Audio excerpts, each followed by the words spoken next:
Hello pro kabaddi fans అందరూ ఎలా ఉన్నారు? బెంగళూరు బుల్స్ ఓనర్స్ అయితే ఇప్పుడు తల కొట్టుకుంటూ ఉంటారు.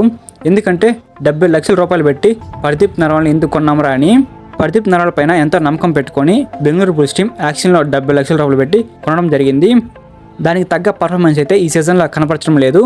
లాస్ట్ 3 మ్యాచ్ల నుంచి కూడా బెంగళూరు బుల్స్ టీం పర్దీప్ నర్వాల్ని బెంచ్ మీదే పెట్టేస్తున్నారు. సబ్స్టిట్యూట్ ప్లేయర్గా కూడా టీంలోకి తీసుకోవడం లేదు. అలా ఉంది మరి పర్దీప్ నర్వాల్ పర్ఫార్మెన్స్ అనేది ఈ సీజన్లో.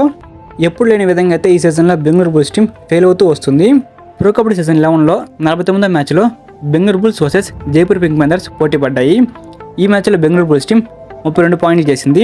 7 పాయింట్ల తేడాతో అయితే బెంగళూరు బుల్స్ టీం మీద జైపూర్ పింక్ ప్యాంథర్స్ టీం గెలవడం జరిగింది. ఈ మ్యాచ్లో బెంగళూరు బుల్స్ రైడర్ అజింక్య పవర్ 16 రైడ్లు చేసి 9 రైడ్ పాయింట్లు సాధించాడు.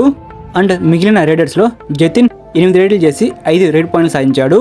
అండ్ జై భగవాన్ 5 రైడ్లు చేసి 4 రైడ్ పాయింట్లు సాధించాడు.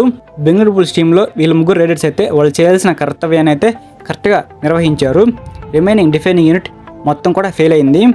Bengaluru bulls defending unit fail అవడంతో ఈ మ్యాచ్ అయితే జైపూర్ పింక్ ప్యాంథర్స్ చేతిలో ఓడిపోవడం జరిగింది. అండ్ జైపూర్ పింక్ ప్యాంథర్స్ యొక్క రైడింగ్ విషయానికి వస్తే అర్జున్ దేశ్వాల్ మొత్తంగా 19 రైడ్ పాయింట్లు సాధించాడు. అర్జున్ దేశ్వాల్ కూడా ఈ మ్యాచ్ని ఒంటి చేతితో టీంని గెలిపించాడు. రిమైనింగ్ రైడర్స్ ఎవరు కూడా అంతగా సక్సెస్ఫుల్ అవ్వలేదు. తనకి సపోర్టింగ్గా డిఫెండర్ లక్కీ శర్మ 6 ట్యాకిల్స్ అయితే సాధించాడు. అండ్ కవర్ డిఫెండర్ అయినటువంటి రెజా 3 ట్యాకిల్ పాయింట్లు సాధించాడు. అండ్ సుర్జిత్ సింగ్ 2 ట్యాకిల్ పాయింట్లు సాధించాడు. ఈ విధంగా అయితే Jaipur Pink Panthers team performance చేయడం జరిగింది. మెయిన్గా జైపూర్ పింక్ ప్యాంథర్స్ టీం తరపున అర్జున్ దేశ్వాల్ ఒకడే 19 రైడ్ పాయింట్లు తెచ్చి టీం గెలవడంలో కీలక పాత్ర పోషించాడు. ఈ మ్యాచ్లో ఫస్ట్ హాఫ్లో బెంగళూరు బుల్స్ టీమే జైపూర్ పింక్ ప్యాంథర్స్ టీం మీద లీడ్లో ఉన్నది. జైపూర్ పింక్ ప్యాంథర్స్ టీంని బెంగళూరు బుల్స్ టీం ఒకసారి ఆల్అౌట్ కూడా చేసింది. జైపూర్ పింక్ ప్యాంథర్స్ టీం మటుకు బెంగళూరు బుల్స్ టీంని ఒకసారి కూడా ఆల్అౌట్ చేయలేకపోయింది. అండ్ సెకండ్ హాఫ్లో జైపూర్ పింక్ ప్యాంథర్స్ టీం 2 సార్లు ఆల్అౌట్ చేసింది. బెంగళూరు బుల్స్ టీం సెకండ్ హాఫ్లో డిఫెండింగ్లో 3 పాయింట్లు సాధిస్తే జైపూర్ పింక్ ప్యాంథర్స్ టీం ఏకంగా 10 పాయింట్లు సాధించింది. సెకండ్ హాఫ్లో బెంగళూరు బుల్స్ టీంని జైపూర్ పింక్ ప్యాంథర్స్ టీం పూర్తిగా డామినేట్ చేసింది.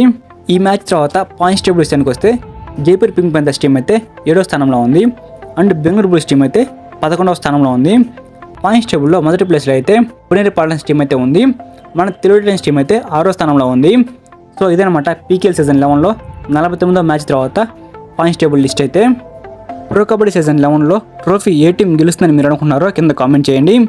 అండ్ పర్దీప్ నర్వాల్ స్టార్టింగ్ సమయంలో లేకపోవడం, కోర్టులో కనపడకపోవడంపై మీరేమనుకుంటున్నారో కింద కామెంట్ చేయండి.